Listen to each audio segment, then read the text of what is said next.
อ้โลมันสิแตกนะอันนี้เป็นกระเป๋าเสื้อผ้า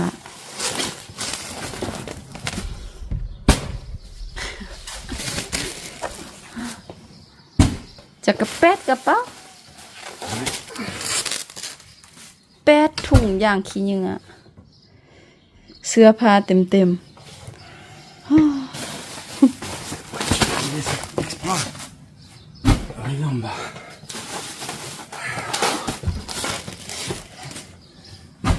T'as pas choisi un d'aider, un d'aider, j'étais tout, quoi. Non. J'étais tout. Ah, explode. Bon, là, ทุกคน เห็นบ่ทุกคน เมื่อกี้แล้วเป็นกระเป๋าเสื้อผ้าของผัว ยังคงลูกอันนี้สติกยังขานเฮ็ดเมียนหอมเมียนเหือนก็คือเมื่อวานนี้เนี่ยเห็นบ่อันนี้เป็นบ่นอนลูกละทั้งถึงเป็นลูกสาวทั้งลุงเป็นลูกชายเมื่อวานนี้บ่นอนสติกเพราะว่าเจ็บหลังแล้วเจ็บกระดูกเจ็บที่สุดเมื่อวานนี้เพราะว่าเฮ็ดนานกันนะอันนี้ล่ะเฟอร์นิเจอร์อันนี้สติกคนมาผัวซอยผัวสติกอันไปซื้อมาแล้วก็สติกคนมาจากสันลุมมาทางถึงซอยผัวคนแล้วก็เมื่อวานนี้พากันเฮ็ดอันประกอบอันเตียงลูกนี่จนว่านั้นมันเจ็บแท้จะว่าเจ็บอันนี้ล่ะเป็นอันอาการเดียวกับตอนอันไปเฮ็ดเวียกใหม่ๆล่ะท้องห้องก็กินข้าวแล้วบ่ฮู้ท้องห้องเมื่อกี้กินตำมักแตงใส่อันหย่อใส่หอยใส่ทุกอย่างแซ่บๆเราตอนสติกรู้สึกเจ็บหลังพวกสติกเอาขี้เหนียวไปทีมเอาเครื่องไปทีมสติกเลยมันสิมานอนพักผ่อนนิดนึงบางทีสิหักษะสินอนพาเจ็บว่าเลยเพราะว่าอันฮอตปีแล้วสิฮอตปีแล้วเดี๋ยวที่บ่ได้เฮ็ดเวียกนะฝอยนี่กันสิฮอตปีนักเป็นรถเป็นอันรถเป็นมินิบัสหั่นละอันเป็นปีแล้วเดี๋ยวที่สติบ่ได้เฮ็ดเวียกเนาะชื่อใดเบิ่งล่ะนี่ก็เละๆล่ะคนที่เฮ็ดเวียกกับคนบ่เฮ็ดเวียกมันสิเบิ่งหูเลยทุกคนผู้หญิงเฮาถ้าคนเฮ็ดเวียกหนักแด่แล้วมันสิเห็นเนาะสติกยังจื้อตั้งขนาดตอนนี้ยังมีกรามนิดนึงแต่มีกรามแต่กรามเละๆสินะจื้อตอนที่เฮ็ดเวียกอยู่อีบิสแหละเนาะเฮ็ดเวียกเป็นแม่บ้านเนี่ยเฮาก็ต้องใส่แบบคือออกกำลังกายอะไรทุกมือต้องจับหนักจับมาแล้วก็รู้สึกว่ากรามแน่นๆน่ะทุกคนแล้วบ่ซุมือเบิ่งเลยเละอยู่แล้วหั่นแหละทุกคนเมื่อยเมื่อวานนี้พากันประกอบอันนี้เนี่ยพวกสติกไปฮับอันนี้เฟอร์นิเจอร์มาฮับมาไปซื้อมือสองมาอันนี่ยังว่าประมาณ 3:30 แล้วไป 3:30 กลับมาฮอดบ้านแล้วเริ่มตั้งแต่ 3:30 4:00 นอย่างสิจนฮอด 10:00 นแล้วลูกสาวกับลูกสาวสิลินหลังจากประกอบเรียบร้อยแล้วก็ลิ้นนำกันหน่อยนึงแล้วโอเคว่าสินอนฟันดีมาฟันดีป้าเรียบร้อยสติกก็ไปนอนเรียบร้อยแล้วมื้อนึงแล้วลูกสาวแล้วให้ขึ้นไปบ่มีหยังกวนกันสอกปัญหาเถียงกันก็คือลูกสาวและอยากดูดนมแม่แล้ววันนี้จำเป็นลูกชายแล้วได้นอนนี่คนเดียวลูกชายอายนอนนี่คนเดียวแล้วประมาณ4:00 นแล้วตื่นแล้วให้ย่าหามาว่าซั่นทุกคนกำลังแยกลูกนอนตอนนี้ก็คือลูกของสติกแล้ว2 คนนอนนำสติกตั้งแต่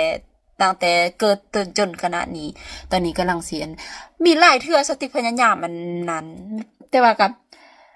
อันเห่าไปนะคะก็สติกเนาะเฮาเป็นคนแบบโอ้สงสารลูกจังซั่นจังซี่นะซุมื้อนี้ก็เลยสิลองอีกมื้อแลงสติกสิเปลี่ยนแผนสติกสินอนกับลูกอยู่นี้เวลาลูกหลับสติกสิไปมื้อวันนี้คือเฮ็ดคือฮักดิบเลยนะวันนี้ก็เคยนอนเลยแล้วลูกชายตื่นมาลูกสาวให้ไปนอนกับสติกคือเก่าแล้วลูกชายตื่นมาแล้วให้ห้ามมาเบิ่งมื้อแลงสติกสิเปลี่ยนแผนใหม่ก็คือสินอนนี่กับลูกก็เลยมื้อนี้หลังจากใส่อันนี้เพราะว่าอยู่ในห้องนี่เนาะทำอีแผ่นสติกว่าสิใส่อันเบดนี่ล่ะเตียงนี่ล่ะอันอีหยังอยู่สันถึงแล้วสิเอาห้องนี้เป็นห้องสติกกับผัวสินะห้องพ่อแม่ถึงสินะรู้เพราะมันกว้างอยู่ถึงในท้อง2ฝั่งเพราะมันเป็นห้องอันรูปมันเป็นห้องอย่างว่าถูกห้องดัดฟ้าเนี่ยเป็นสิละบนอยู่กลางๆมันสูงสิเนี่ยเราสติกสิยักแผนของสติกยักแบ่งออกไปทางนี้ลูกทางนั้นลูก ซ้ายทางนี้ลูกสาวสินะทุกคนแบบเอาเสื้อผ้าเขาใส่อันคนละฝักเลยแล้วก็จัดให้เขาคนละฝักแต่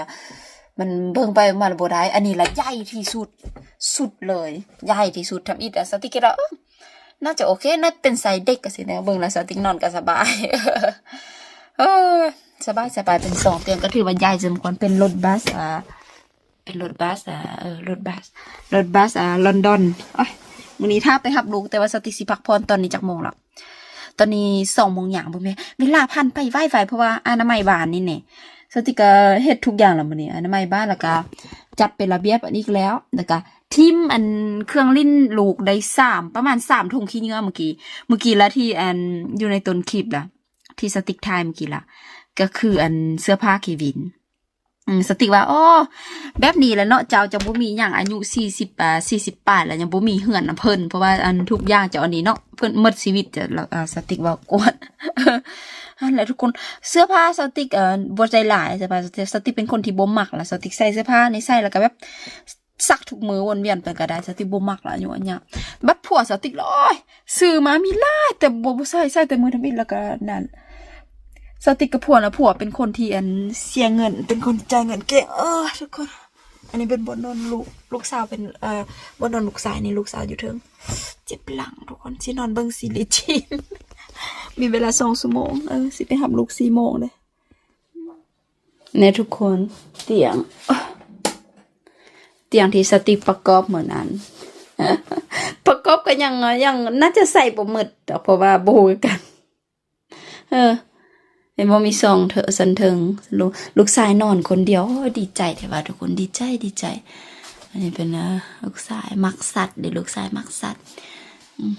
สันเทิง อันนี้ลูกสาวมันว่าสินอนนี่ว่าสันแต่ว่ายังบ่นอนปานนี้ดีใจภูมิใจเหลือเกินที่ลูกนอนความเป็นแม่ แต่ก็รู้สึกแบบรู้สึกวงๆหน่อยนึงรู้สึกบ่อยากให้ลูกไปไกลสินะก็นอนกับบ่อยากหลับปานใดฟังเสียงลูกตลอดเป็นรถอันนี้ล่ะสติกสิจิกออกแล้วก็เสียนเพราะว่าอันนี้เป็นมือ2เลยทุกคนสิลองจิกออกแล้วก็สิซื้อแบบสติกเกอร์ที่ลูกมักอันนี้มาติดใส่เห็นบ่แต่ปะนี้ก่อนจิกออกยากเพราะว่าบ่อันนี้นะสิซื้อสติกเกอร์สัตว์ที่ลูกชายมักมาใส่ลูกสาวแท้บ่ฮู้ยามได้เหอสิได้อันนั้นมื้อนั้นป้าตั้งแต่อันไปซื้อมาตั้งแต่เท่าใด3 โมงครึ่งพวกสติกไปกลับมาประมาณ4 โมงหยังสิแหละทุกคน3 โมงครึ่ง4 โมงหยังแล้วสติกก็แป้งจนฮอด10 โมงแบบยากแล้วก็หนักสมควรทำอีกต้องประกอบอันลุ่มก่อนเตียงลุ่มก่อนประกอบลุ่มก่อนแล้วนั้นก็ประกอบอันเทิงสินะแล้ววันนั้นเอามาต่อใส่กันแล้วแบบนี้แล้วสติกจังบวมอันยังวะเจ็บแขนอยู่นี่แหละนะฮะ ถ้ามือได้แบบอันบ่เมื่อยละสติกสีอนามัยหน่อยนึงเห็นบ่อันนี้ละอันนี้มันผัวสติกแล้วเอาคอนตีทับเพราะว่าอันเวลาสติกอันซิมาต่ออันนี้แหละทุกคนเนี่ยเวลาเอามาใส่กันเอามาซุบใส่กันแล้วมันบ่ลงแล้วผัวสติกเลยตอกเลยเบิ่งล่ะสติกก็เฮ็ดอันนั้นมื้อนึงแต่อันละบ่ฮู้ว่าสิคุ้มจักปีแต่ถือว่าสุดยอดเลยทุกคนนั่นบ่ถ้าเอาสติกเกอร์อันที่ลูกมักสติกสิซื้อแบบหยังว่าลูกสาวสติกแล้วถ้าลูกสาวมักอันหยังว่าทางนั้นล่ะสีแต้มแบบเอาสติกเกอร์ยูนิคอร์นอย่างมาใส่สินะ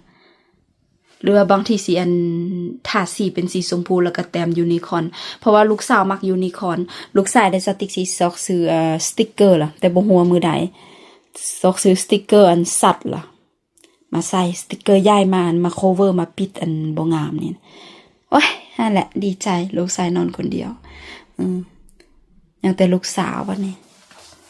อยู่อันเนี้ยอันนี้ก็ว่าสิทีมเดี๋ยวนี้เงินน้อยนี่ว่าสิทีมเพราะว่า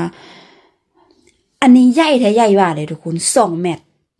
ถ้าพี่สติกคิดว่าน้อยๆแต่ความจริงบ่แม่น2 เมตรสติกมือสายสติกก็มักให้นอนอยู่หั่นแหละนอน มันสบายมันเป็นไซส์ของผู้ใหญ่เลยนะ2 เมตรเพิ่นเฮาก็บ่ได้2 เมตรก็แม่นสติกก็แบบเมตรเท่าใดเมตร50 ปลายบ่แม่น56 นอนสบายอันนี้เป็น2 เมตรเตียง2 เมตร ดีใจมันอีก1 สเต็ปละที่ลูกแบบว่าออกจากอกแม่ไปสินะ แต่ถ้าแล้วนะทุกอย่างก็ขึ้นกับเฮาสอนทุกคนเนาะสาวติ๊กสิบ่สอนคืออันฝรั่งจ่อยๆดอกก็ยังแบบสิติดกันอยู่ดอกจนฮอดผู้ใหญ่เฮาก็ยังสิอยู่ลูกชายแท้แน่นอนว่ายังแบบติดแม่ติดพ่อติดแม่แต่ลูกสาวทุกคนเป็นสไตล์ฝรั่งปล่อยๆลูกสาวละหน้าลาวแต่เป็นสไตล์ฝรั่งหมดนะคาแรคเตอร์บ่สนใจไผบัดลูกชายแท้เอายังแบบเป็นลูกชายเป็นสวีท เป็นโรแมนติกอะไรก็สิประมาณนี้อยู่ในกองเบิ่งแต่น้อยแต่ความจริงมันใหญ่เป็นใส่ของผู้ใหญ่นอนก็ถือว่า2 เมตรเบิ่งแล้วเอามาใส่ห้องนี้เต็มเลย มื้อนั้นสติละย้ายตู้เสื้อผ้าเดี๋ยวปกติตู้เสื้อผ้าอยู่หุ่น2 อัน1ตู้ย้ายแล้วก็2 ตู้น้อยแล้วสติย้ายเพราะว่าถ้าสันบ่มีบนใส่เตียงหั่นแหละห่างไกลก็จังว่าบวมมื้อเดี๋ยวนี้ ยังเจ็บอยู่